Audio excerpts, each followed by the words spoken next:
பில்லாஹி மினஷ் ஷைத்தானிர் ரஜீம். பிஸ்மில்லாஹிர் ரஹ்மானிர் ரஹீம்.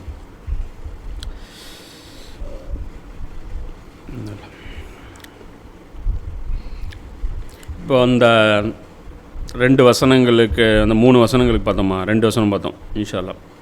அந்த 2 வசனங்களுக்கு உண்டான அந்த இது பார்த்தோம்.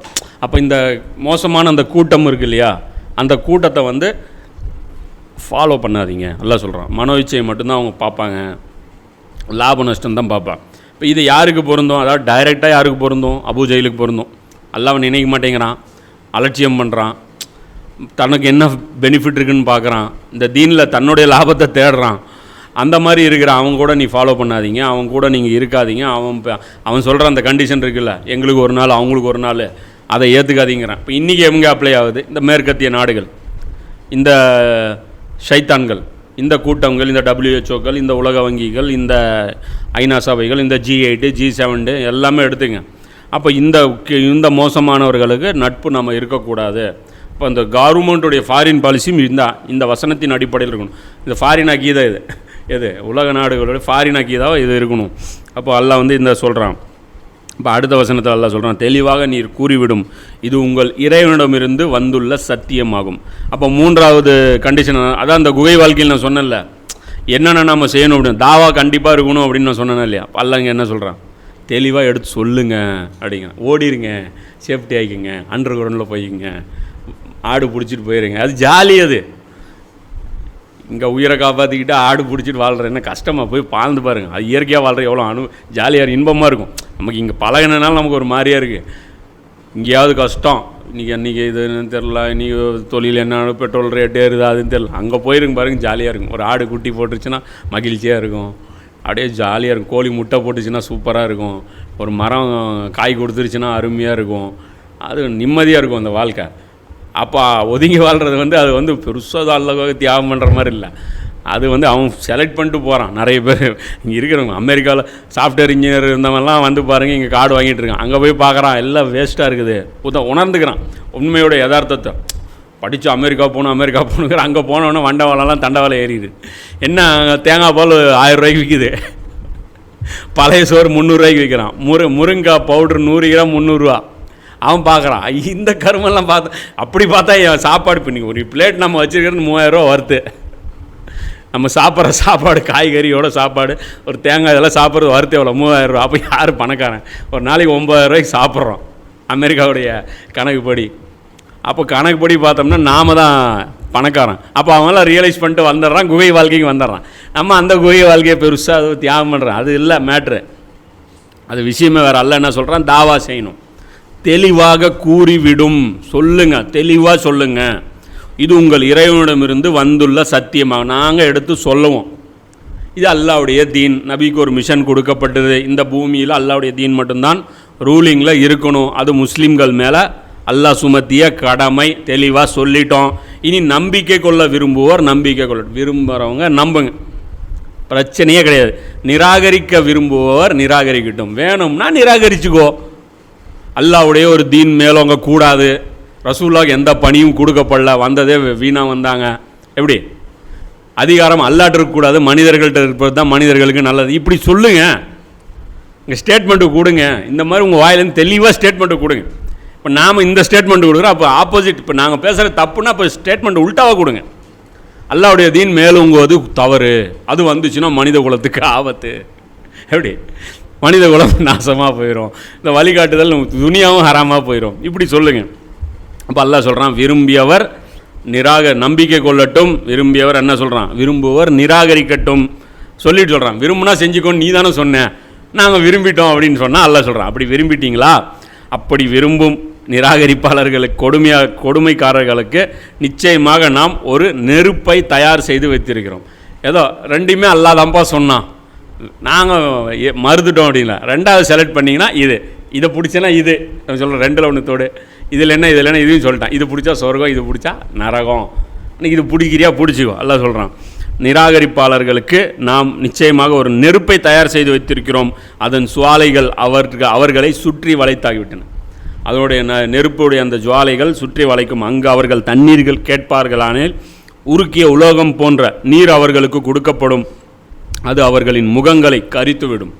அவங்க தண்ணி கேட்பாங்க, என்ன நல்லா கொடுப்பான், இந்த உருக்கிய உலோகம் போல், அதாவது அந்த செம்பு அந்த அந்த இரும்பெல்லாம் அந்த மோல்டிங் ஃபேக்ட்ரியில் ஓடுமில்ல, அந்த அளவுக்கு அந்த நீர் கொடுக்கப்படும். தண்ணின்னா தண்ணி கிடையாது, தண்ணி இருந்துச்சுன்னா என்ன வேப்ரேட் ஆயிரும். ஒரு டெம்பரேச்சருக்கு மேலே ஹீட் பண்ணிங்கன்னா அது வேப்ரேட் ஆயிரும். இது உலோகம் மாதிரி இருக்கும் அந்த தண்ணி. அது மிகவும் கேடு கெட்ட பானமாகும், மேலும் அவர்களின் ஓய்விடம் தீயதாகும் அல்லாஹ் சொல்கிறான். அப்போ இந்த இடத்துல அல்லாஹ் என்ன சொல்கிறான், தாவா செய்கிறது கம்பல்சரி. அந்த தாவாவில் நீங்கள் ரிசல்ட்டு எதிர்பார்க்காதீங்க. அல்லாஹ் என்ன சொல்கிறோம், விரும்பியவர் ஏற்கட்டும். ஃபில்ட்ரு மட்டும் இப்போ நடந்துகிட்ருக்கு.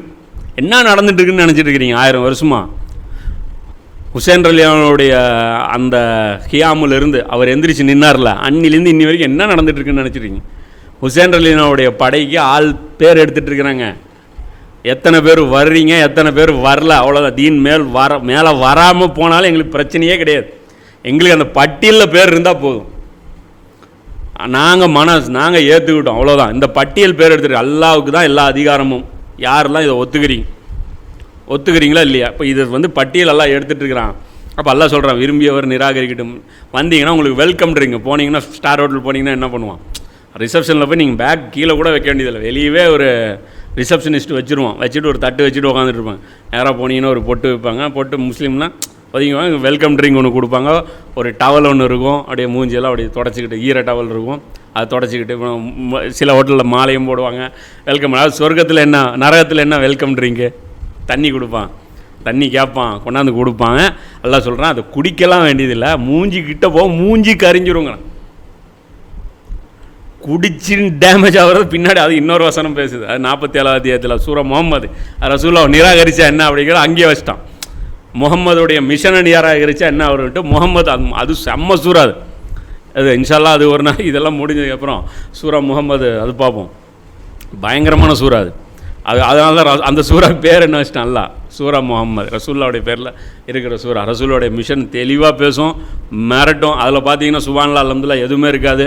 அந்த ரஹ்மான் ரஹீம் அந்த வார்த்தைகள் அல்லாஹ்வுடைய பெயர்களே அதில் அதில் அந்த அந்த சிஃபத்துகள் அதெல்லாம் அல்லாஹ் ரொம்ப ஃபில்டர் பண்ணி எடுத்தவுடனே ஃபஸ்ட்டு வசனத்திலிருந்தே சும்மா காட்டமாகவே இருக்கும் சூறா. அப்போ இதில் அல்லாஹ் என்ன சொல்கிறான், தண்ணி குடிக்கலாம் வேண்டியதில்லை பாவா, மூஞ்சி கிட்ட தான் கொண்டு போவேன், அதுக்கே முடியெல்லாம் கொட்டி போயிடும், தோல்லாம் கரிஞ்சு போயிடும், எல்லாம் எரிஞ்சு போயிடும். குடித்தா என்ன நடக்கும் அல்லாஹ் சொல்கிறேன். 47 அந்த சூரா முகம்மதில் 15வது வசனத்தில் சொல்கிறான், இறையச்சம் உள்ளவர்களுக்கு சுவனம் வாக்களிக்கப்பட்டிருக்கிறது, அதன் மகத்துவம் இதுவே. அதில் தூய்மையான நீராறுகளும் சிறிதும் சுவை மாறாத பாலாறுகளும் குடிப்பவர்களுக்கு சுவையூட்டும் மது ஆறுகளும் சுத்தமான தேன் ஆறுகளும் ஓடிக்கொண்டிருக்கும். இதெல்லாம் இங்கே ஓடிட்டுருக்கும் சொர்க்கத்தில். மேலும் அங்கே அவர்களுக்கு எல்லா விதமான கனிகளும் இருக்கும், அவர்களின் இறைவனிடமிருந்து மன்னிப்பும் இருக்கும். எல்லாமே கனி வகைகள் எல்லாமே கிடைக்கும். கடைசி அல்லாஹ்வுடைய அந்த திருப்தி, இதுதான் டார்கெட்டு. சொர்க்கமும் நமக்கு மேட்ரு கிடையாது. அல்லாஹ் கிடைச்சா எல்லாமே கிடைச்ச மாதிரி, நமக்கு அல்லாஹ் மட்டும் போதும். அல்லாஹ் அதான் சொன்னான், இறைவனின் முகமே இறுதியில் மிளைச்சிருக்கும், அவன் முகத்திற்காக இறைவனின் திருப்தியை நாடி அல்லாஹ் சொல்கிறான்ல, சொர்க்கத்தை நாடி இல்லை, இறைவனின் திருப்தியை நாடி பாடுபடக்கூடிய நமக்கு இந்த இன்பங்கள் எல்லாத்த விட மெயின் விஷயம்னா அல்லாஹ் நமக்கு அருள் புரிய, அல்லாஹ் நம்ம மேலே ஹாப்பியாக இருக்கான், அது போதும் நமக்கு. இதுதான் விஷயம். கடைசி அதுதான்.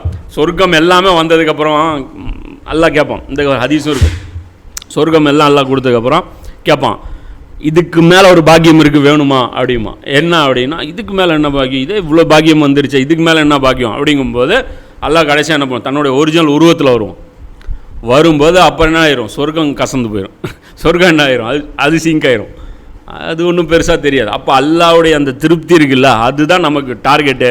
அல்லாஹ் சொல்கிறான், இத்தனை பாக்கியம் பெறுற இவங்களும், அதுவும் இகாமத்தின் தான் பேசுகிறேன். அந்த 47 அத்தியாயம் இன்ஷால்லா அது ஒரு நாள் பண்ணும்போது தெரியும்.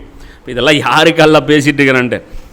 நரகத்தில் நிரந்தரமாக வீழ்ந்து கிடந்து கொதிக்கும் நீர் புகட்டப்பட்டு அதன் காரணமாக குடல்கள் துண்டு துண்டாக்கப்படுகின்றவர்களும் சமமார்கள். இந்த தண்ணி கிட்ட கொண்டு போனால் மூஞ்சி வெந்துடும், உள்ளத்தால்னா குடல்கள் துண்டு துண்டாயிரும்.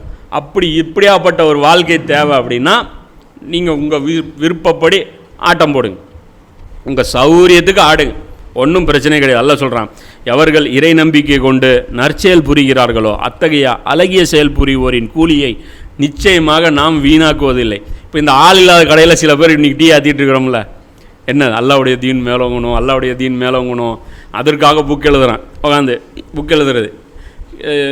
இஸ்லாம் வந்துச்சுன்னா இப்படி இப்படி இருக்கும், புக் எழுதி செத்து போயிட்டான், வரவே இல்லை இஸ்லாம். எத்தனையோ பேர் போயிட்டாங்க வரலாற்றில். எடுத்துங்க இவர் எடுத்துங்க எல்லாமே அவங்க போயிட்டாங்க, அவங்க செயல்கள்லாம் வீணாக போயிடுச்சு. அல்லாஹ் சொல்கிறான், அது அவர்கள் இறை நம்பிக்கை கொண்டு, யார் அல்லாஹ் மேலே நம்பிக்கை கொண்டு நற்செயல்கள் புரிகின்றார்கள். நற்செயல் என்ன? அமலு சாலியாத்துனா என்ன? தொழுகை, நோன்பு, ஜக்காத். இதுவா? இது மட்டுமா? இது மட்டும் இல்லை, அல்லாஹ்வுடைய தீன் மேலோங்க வைக்குவதற்காக செய்யக்கூடிய ஒவ்வொரு ஸ்டெப்பு, அதற்காக ஏற்படுத்தப்படக்கூடிய ஒரு கல்வி நிறுவனம், அதற்காக எழுதப்படக்கூடிய ஒரு புத்தகம், அதற்காக பேசப்படக்கூடிய ஒரு வீடியோ, அதற்காக நீங்கள் பண்ணக்கூடிய ட்ராவல், அதற்காக நீங்கள் எடுக்கக்கூடிய ஒவ்வொரு முயற்சி, இதெல்லாம் என்ன? நற்செயல். இதுதான் நற்செயல். அதற்காக ஏற்படுத்தக்கூடிய ஒரு ஜமாத், அதற்காக ஏற்படுத்தக்கூடிய உழைப்பு, அதற்காக நாம் கெடக்கூடிய தூக்கம், இது எல்லாமே இதுதான் நற்செயல். இதுதான் அல்லாஹ்விடத்துல வெயிட்டு. புரியுதா இல்லையா? அல்லாஹ்வுடைய தீனுக்கு மேலோங்குவதை இலக்காக வைத்து கொண்டு அதற்காக எடுக்கக்கூடிய ஒவ்வொரு ஸ்டெப்பும் நற்செயல். இது அது இந்த நற்செயல் இருந்தால் தொழுகைக்கு வெயிட்டு. இந்த நற்செயல் இல்லாமல் வெறும் தொழுகை குப்பை கூடைக்கு போகும். அது முஷ்ரிக்கான பாத்திலான தொழுகை. இஸ்ரான் அஹ்மது கூட சொல்வார் பாருங்க, மூஞ்சில் சுருட்டி அறிவான் அல்லாஹ் அவங்க தொழுகையை தூக்கி மூஞ்சில். இந்த ஷார்ட்கட்டு சொர்க்கத்துக்கு காட்டுறாங்க. என்ன? 5 நேரம் தொழுதுட்டு வெறும் தொழுகைக்கு சொர்க்கம் கொடுக்க முதல்ல ஒரு அறிவுக்காவது பொருந்துமா இருக்கா? நாத்திகவாதி அதானே பார்க்குறேன். ஏன்டா துனியாவில் இவ்வளோ அநியாயம் இருக்குது, நீங்கள் தொழுதுட்டு மட்டும் சொர்க்கத்துக்கு போயிடுவீங்க, நாங்கள் கஷ்டப்பட்டு போராடிட்டு இருக்கிறோம். எல்லாம் பொருத்தமாக இருக்கா? அதனால தான் இஸ்லாம் கேலி கூத்தாக்கப்படுது. இஸ்லாம் இந்த துனியாவுடைய பிரச்சனைகளை பேசுது, இந்த துனியாவில் மீட்சியை பேசுது. இதுதான் நற்செயலுங்குது. நற்செயல் ரசூலா செஞ்ச நற்செயல் என்ன? இதுதான். தபுக்கு போனது என்ன நற்செயலா இல்லையா? ரோமாபுரிக்கு லெட்ரு போட்டாங்களா? லெட்ரு கொண்டு போனார் ஒருத்தர், அது என்னது? இங்கேருந்து போனார்லவா 1000 கிலோமீட்டர் பக்கமாக ட்ராவல் பண்ணி ஒரு கிஸ்ரா கொண்டு போய் கடிதம் கொடுத்தார்ல, அதுக்கு பேர் என்னது? நற்செயல். அது நற்செயல் இல்லையா? அது நற்செயல். அதுக்கு பேர் தான் நற்செயல். இங்கே போர் இவங்கெல்லாம் போனாங்களா, இவங்க ஹஜ்ஜு, இங்கெல்லாம் சாவகெல்லாம் எத்தனை ஹஜ் பண்ணியிருப்பாங்கங்கிறீங்க? அவங்களாம் பெருசாக எல்லாத்தோட பெயின் மேட்ரு. இவர் ஹுசேன் அலி அவனை என்ன பண்ணார்? ஹஜ்ஜுக்கு தான் ஏறாமல் கட்டிட்டு போனார். ஹஜ்ஜை தூக்கி போட்டு இந்த வேலைக்கு போகிறார். அப்போ இதை விட பெரிய நற்செயல் எதுன்னு காட்டுறாரா இல்லையா? ஹஜ்ஜுக்கு போன ஏறாம உம்ராவை கன்வெர்ட் பண்ணி என்ன துல்லஜில் இருக்கக்கூடாது, அந்த இடத்துல வந்துடுவாங்க எஜீது எல்லாமே, அந்த கூட்டம் வந்துருன்ட்டு அதை கன்வெர்ட் பண்ணிவிட்டு இங்கேருந்து அதை விட்டுட்டு அதை விட சிறந்த நற்செயலுக்கு போனாங்கன்னா அப்போ என்ன அர்த்தம்? அப்போ அமலு சாலியாத்துனா இது இந்த தீன் இருந்துக்கிட்டு நீங்கள் ஒரு சுபானல்லா சொன்னால் வெயிட்டு இல்லைன்னா அல்லாஹ் கோவம் தான் வரும். என்னை சுபானல்லா நீ எரிச்சல் தானே படுத்துகிறேன். இப்போ நாம் தொழுகிற தொழுகையை உண்மையிலே அல்லாவுக்கு என்ன ஆகும்? எரிச்சலாகும். இந்த நாய் நடிச்சிட்டு இருக்கிறான். இதுன்னு சிராத்தல் முஸ்தீகம். என்னடா வழிகாட்டுறது? இறைவா எனக்கு நேர் வழிகாட்டு. சரிடா உன் பொருளாதாரத்தை இப்படி செலவு பண்ணு. அது பண்ண மாட்டேன். மறுபடியும் மத்தியானம் வந்துட்டு இறைவா எனக்கு நேர் வழிகாட்டு. ஏய் நீ பைத்தியமா லூசா? நீ வந்துட்டு ஒரு நாளைக்கு வந்துட்டு 17 தடவை நேர் வழிகாட்டு காட்டி வச்சுருக்கேன், வேணாங்கிற. மறுபடியும் இறைவா நேர் வழிகாட்டு. அரசியல் விவகாரம் எப்படி காமிச்சு கொடுத்தான், மறுபடியும் இது வேண்டாம் நேர் வழிகாட்டு. கடுப்பாகுமா இல்லையா? திரும்ப திரும்ப பேசுகிறேன், எரிச்சல் ஆயிருமா இல்லையா? இதுதான் நடக்குதுங்க. அப்போ இந்த இடத்துல எல்லாம் என்ன சொல்கிறான்? இந்த இவங்களுடைய இந்த தாவா, இப்போ இந்த தாவா சொல்கிறாங்களோ, நீங்கள் மௌலானா மௌதூதி கிலாஃபத்தை பேசினார், கொண்டு வரவில்லை. அல்லாமா இக்பால் கிலாஃபத்தை பேசினார், கொண்டு வரவில்லை. எங்களுக்கு கிலாஃபத்து கூலியே கிடையாது. எங்களுக்கு கூலி என்ன? அல்லாவுடைய திருப்தி. அது நமக்கு கிடைச்சா போதும். அல்லாஹ் நம்மளை அந்த செயல்கள் அங்கீகரிச்சா போதும். அப்போ இந்த காலகட்டத்தில் இஸ்லாத்துக்கு பாடுபடுறவங்க யார்? கோமாளி. அப்போ அந்த கோமாளிகளுக்கு அல்லாஹ் என்ன சொல்கிறான்? நற்செய்தி இருக்குங்கிறான். எவர்கள் நம்பிக்கை கொண்டு நற்செயல் புரிகிறார்களோ அத்தகைய அழகிய செயல் புரியவரின் கூலியை நிச்சயமாக நாம் வீணாக்குவதில்லை. இவங்க செய்கிறது வீணுன்னு நினைக்கிறான். அதனால தான் நல்லா சொல்கிறான், இன்னும் வேஸ்ட்டான தப்பான இடத்துல எஃபர்ட் போட்டுட்ருக்கிறீங்க. எங்களுக்கு வாங்க, இன்றைக்கி பாருங்கள் எங்கள் ஜமாத் எவ்வளோ டெவலப்மெண்ட்டு பார்த்தீங்களா? எத்தனை அனாதை இல்லங்கள், சிறுவை இல்லங்கள், அது இது மரம் நடுதல், அந்த துப்புரவு பணி, அது லிஸ்ட்டு எங்களுக்கு இவ்வளோ இருக்குது. எங்களுக்கு பாரு இந்த அவார்டு, ரத்த தானத்தில் சிரம்பம் அவார்டு, இது உங்களுக்கு என்ன? ஒன்றுமே கிடையாது. உங்களுதெல்லாம் வீணாகி போய்ட்டுருக்கு. வீணெலாம் ஆகலை, ஒவ்வொன்றும் அல்லாஹ்விடத்தில் பதிவு செய்யப்பட்டுருக்கு. அப்போ அல்லாஹ் சொல்கிறான், இவன் மறுமையிலும் அவர்களுக்கு கூலி இருக்குது அப்படிங்கிறான் அல்லாஹ். அவர்களுக்கு நிலையான சுவனங்கள் இருக்கின்றன, அவற்றின் கீழ் ஆறுகள் ஓடிக்கொண்டிருக்கும். அப்போ அல்லாஹ் என்ன சொல்கிறான்? அந்த கூலி அவங்களுக்கு வீணடிக்கப்படாதுங்கிறான். அதே நான் இங்கேயும் ஃபிட் பண்ணுறேன். அல்லாமா இக்பாலுடைய பிரச்சாரம் வீண் ஆகவில்லை. அது ஈசா நபிக்கு கை கொடுக்கும். புரியுதா? மௌலானா மௌதூதியுடைய தாவா வீணாகவில்லை. அந்த சிந்தனை, அந்த